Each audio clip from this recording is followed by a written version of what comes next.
Якщо ви разом зі мною дожили до цього випуску новин, то маєте знати, що сьогодні у мене день народження, і мені виповнилося 40 років. Я всім кажу, що мені не 40, а 30-10. І цікаво те, що з цих 40 років я 16 років займаюся ютубом. А випуски технологічних новин о 8 ранку щосуботи виходять так давно, що це вже стало частиною мого життя. І, відповідно, ви стали частиною мого життя. Тому сьогодні ми святкуємо разом. Це наш з вами день. Якщо ви хочете привітати мене, це можна зробити в коментарях і своєю вподобайкою, а краще зробіть донат на Збройні Сили України. Це найприємніше і найкорисніше, що ви можете зробити. До того ж, у нас крутий розіграш, про який я вам ще нагадаю сьогодні, тому починаємо новини.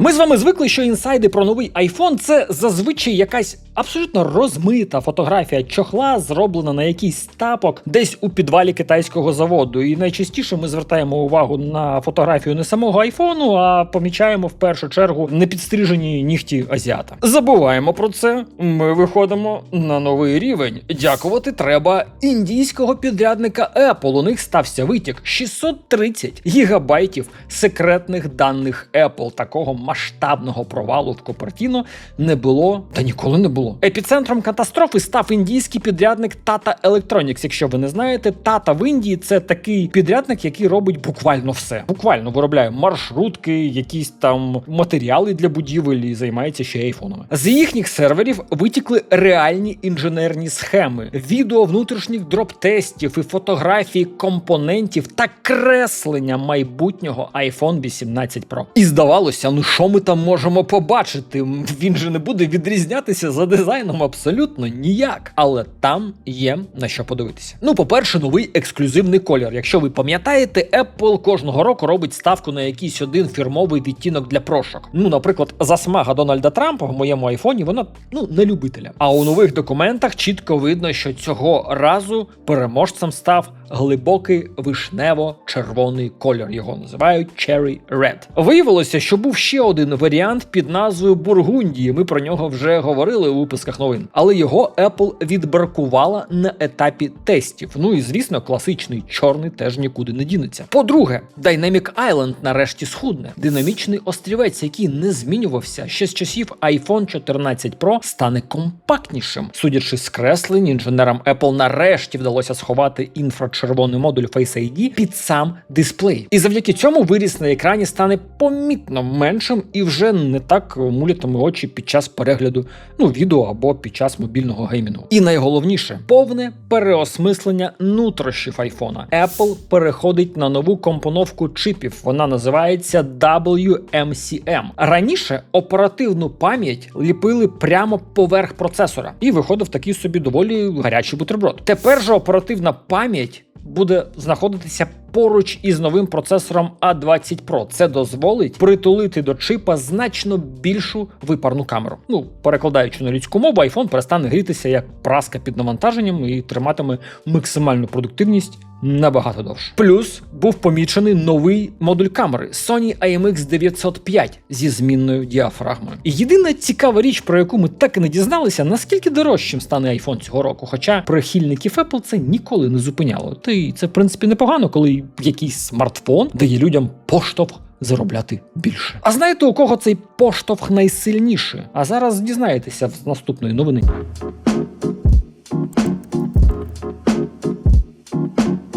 Всі гучні презентації від китайських виробників з криками «Ультрасмартфон», «100-кратний зум», «Найпотужніше залізо в галактиці», «Акумулятор 10 тисяч мАч».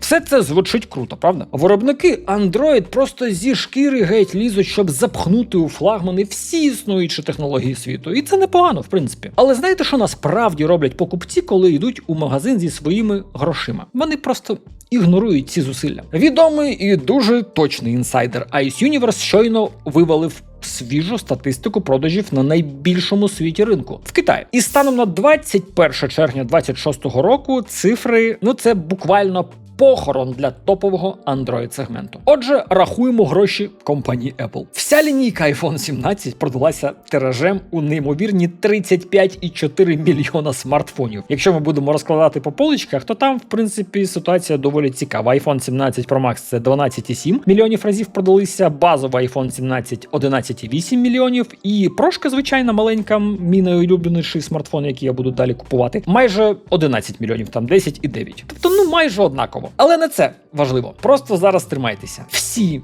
флагманські Android-смартфони з позначкою Ультра від абсолютно всіх основних брендів разом узяті змогли нашкребти жалюгідні 776,5 тисяч проданих пристроїв. Ви просто вдумайтеся у цей масштаб трагедії. Один смартфон компанії Apple продався в десятки раз більше, ніж усі головні Android Ultra смартфони світу разом узяті. І це сталося на найбільшому ринку у світі – в Китаї. І знаєте, до чого це призведе вже найближчим часом? Закулісні джерела кажуть, що виробники Android зараз масово хапаються за голову і серйозно переглядають свою стратегію. Багато хто взагалі думає відмовитися від випуску смартфонів класу Ультра. Так, ці моделі доволі чудово підходять для того, щоб похозуватися на виставках і показати свої інженерні м'язи, але ринок просто вкотре доволі жорстко і дуже-дуже боляче доводить просту істину. Найпотужніше залізо на папері взагалі не гарантує вам продажів і лояльності аудиторії. Воно не гарантує вам нічого.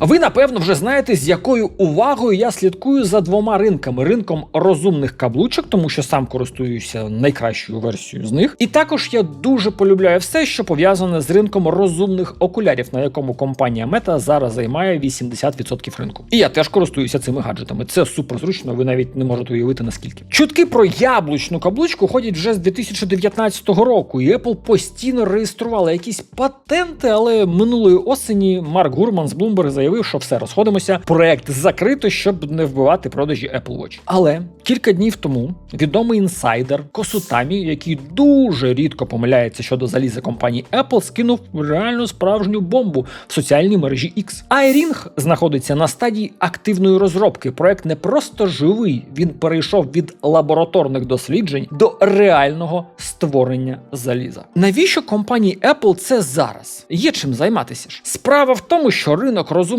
каблучок зараз просто вибухає. Я сам постійно ходжу з каблучкою Oura Ring на пальці і скажу вам абсолютно відверто, це незамінна річ для трекінгу сну, стресу та відновлення. Ти просто забуваєш, що вона на тобі є, на відміну від громіського годинника, з яким спати, мені банально незручно, особливо якщо ти спробуєш ось це. І таких людей, які схильні до смарт-каблучок, стає дедалі все більше і більше. Я вам хочу сказати, що вона у мене подряпалася, але в принципі виглядає добре. Я займаюся в залі з залізом, з гірями. Думаю, дряпається, і що з того? Це ж річ, якою я користуюся, ніяк не заважає. І якщо надіваєш якісь рукавички, то взагалі не відчуваєш її. А що ж там у конкурентів? А там справжня гра престолів. Зараз на цьому ринку, як я вже сказав, беззаперечний король – це компанія Oura. І вони настільки суворо захищають свою корону, що масово судяться з усіма підряд. Oura щойно виграла суди в США проти стартапів Ultrahuman та Rincon, домігшись офіційної заборони на імпорт їхніх каблучок через порушення патентів. Навіть гіганту Samsung жорстко дісталося через патентні війни та відверто слабкі продажі першого покоління Galaxy Ring. Реліз Galaxy Ring 2 довелося перенести аж на 27 рік, тому що вони не знають, як, в принципі, що робити, тому що там реально порушення патентів компанії Oura. Якщо каблучка від Apple справді вийде і буде безшовно працювати з iPhone, усім нинішнім гравцям доведеться дуже сильно посунутися, тому що все ж таки інстал-база Apple, вона настільки величезна, що люди куплять ці каблучки і просто доля ринку у смарт-каблучок дістанеться повністю компанії Apple. Словом, Samsung не просто підтвердила, що працює над Galaxy Ring 2. Віце-президент Samsung цифрового здоров'я, його звуть доктор Хон Пак, дав величезне інтерв'ю виданню Forbes, і коли журналісти прямо запитали його, чи буде нове покоління каблучки від Samsung працювати з чимось окрім Android, він, знаєте, так хитро посміхнувся і відповів щось на кшталт, типу, я посміхаюся, але нічого не можу сказати. І журналісти, звісно, описують його реакцію як, таку дипломатичну, але повну надію, що каблучка Samsung буде сумісна з iOS. Хоча, якщо для цього треба буде встановлювати застосунок Samsung Health, це не має ніякого сенсу, як на мене.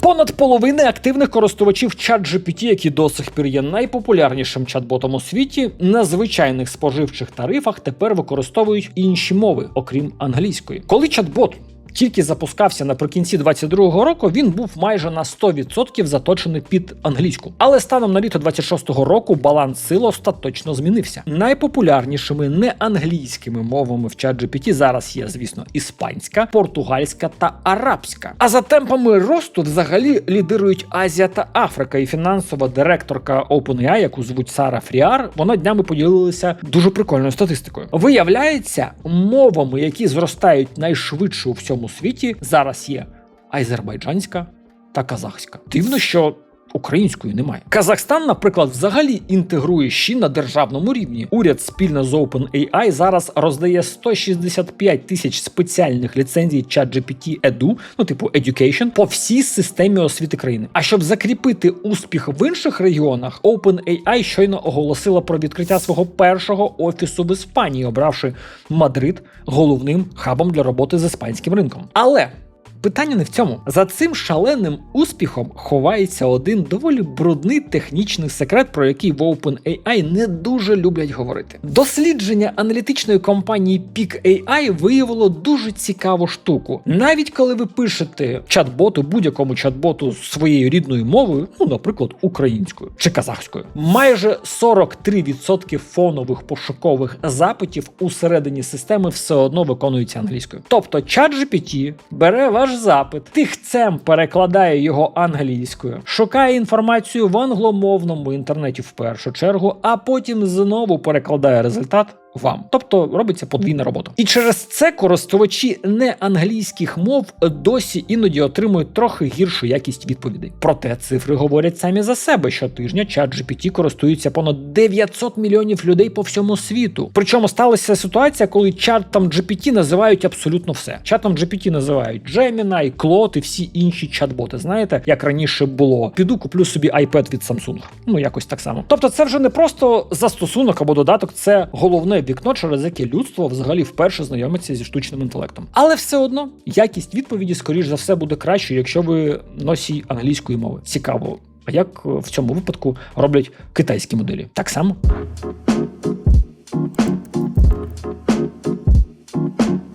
У мережі вже давно ходили чутки, що OnePlus незабаром припинить своє існування як самостійний бренд і повністю розчиниться в материнській компанії Oppo. Але те, що користувачі побачили днями на офіційних сайтах компанії в Європі, це вже просто, це остаточно фінал. Замість того, щоб тизерити свої майбутні новинки, офіційний німецький сайт OnePlus вивісив величезний банер, який буквально казав: власники OnePlus, ви тут? Час оновлюватися. Ідіть і купуйте смартфони Oppo. І це, можна було сказати, напевно, їх там зламали, злам хакерів або щось таке. А на банері красується купа техніки від навушників до новітніх складаних смартфонів Oppo, і кожна кнопка веде прямо в магазин конкурента. Хоча б це один конгломерат, але все одно це ж конкурент. Журналісти з видання Android Authority просто випали в осад від формулювання, які використала компанія. Замість просування бренду OnePlus на сайті OnePlus, на банері написано, що продукти Oppo створені на базі вже знайомого вам заліза та софту. І вони гарантують ідеальну безшовну сумісність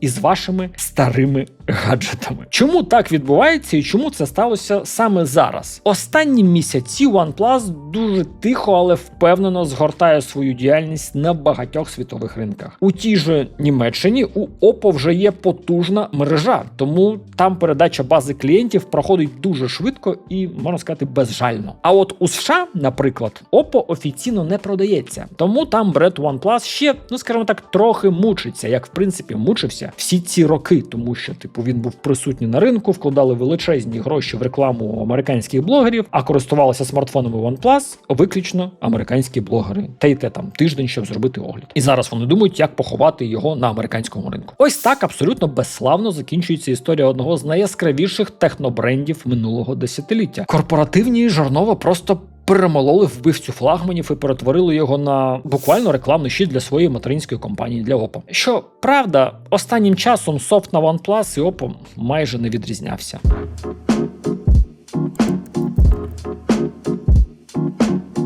The Wall Street Journal щойно підірвала індустрію просто мега-інсайдом. За їхніми даними, космічна компанія SpaceX Ілона Маска провела закриту презентацію для великих інвесторів, де продемонструвала прототип свого першого портативного щіп-пристрою, який дуже схожий на смартфон. Журналісти, які поспілкувалися з учасниками презентації, прямо порівнюють цей гаджет з айфоном, але додають, що телефон від Ілона Маска вийшов набагато тоншим, легшим і отримав футуристичний, скажімо так, оптичний дизайн. Що там по залізу та софту? Процесор під капотом топовий від Snapdragon, Qualcomm постаралися. А що з софтом? Замість стандартного Android девайс працює на власній операційній системі SpaceX. І знаєте, якщо подивитися на досвід Tesla, у якій там своя операційна система, яка дуже круто працює, дуже класно зроблена, я навіть вірю, що у нього може щось вийти. Усі фірмовіші функції та асистенти зав'язані, звісно, на технологіях компанії XAI. Ті самі хлопці, що роблять нейромережу Grok, яка, словом, доволі розумна. Як тільки новина потрапила в пресу, Ілон Маск одразу ж прибіг у свій твіттер і написав величезними літерами, що цей звіт ЗМІ абсолютна брехня. Але давайте будемо відвертими. Маск завжди заперечує свої найгучніші проекти за півроку до того, як офіційно викотати їх на сцену. Навіть аналітики Wall Street Journal зазначають, що проект зараз на ранній стадії і SpaceX використовує його, щоб залучити додаткові мільярди від інвесторів. І я розумію, чому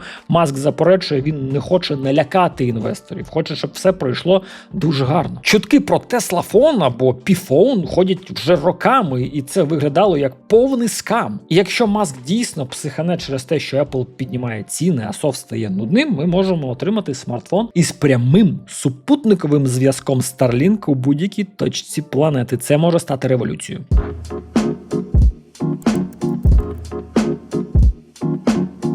Компанія Sony офіційно і абсолютно безжально оголосила, що вже у січні 28-го року повністю припиняє виробництво оптичних дисків для своїх консолей. І це рішення буде стосуватися взагалі всіх. Як для ігор від самої студії Sony, так і будь-яких сторонніх видавців. Епоха вторинного ринку, обміну дисками з друзями та колекційних видань на поличках добігає свого кінця. Як Sony виправдовує такий фінт? Звісно, компанія каже, що це просто адаптація до ринку. Мовляв, геймери у переважній більшості і так купують цифрові версії в PS Store, що, в принципі, я в це вірю. Я сам вже забув, коли останній раз використовував диски. Проте повністю роздрібні магазини не закриють. Диски з полиць зникнуть, а замість них у коробках лежатимуть звичайні папірці з кодами для активації ігор. Тобто ви купуватимете просто пластикове повітря для колекції. Буде обгортка, якийсь принт, а всередині буде просто код, щоб завантажити гру. А навіщо це компанії Sony насправді? Треба просто порахувати. Якщо подивитися на контекст, про який ми з вами говорили в попередніх новинах, усе стає на свої місця. Глобальний дефіцит пам'яті та чіпів. Забезпечувати прибутковість консолей стає дедалі важче, тому треба десь щось обрізати. А в принципі, виробництво дисків, їх логістика, вони коштують ніфіга собі. Інсайдери вже відкрито говорять, що наступна PlayStation 6 коштуватиме щонайменше $1000. Хоча, якщо порахувати, коли воно вийде, в 28-му або в 29-му роках, $1000 буде коштувати якийсь середненький бюджетний БУ смартфон. Друзі, ось такий випуск новин був сьогодні. Дякую вам за перегляд, дякую, що долучаєтеся до наших зборів, дякую, що ділитеся цими відео з вашими друзями і просуваєте контент українською мовою. І дякую вам, що стільки років поспіль дивитеся цей контент. До зустрічі у наступному відео. Бувайте!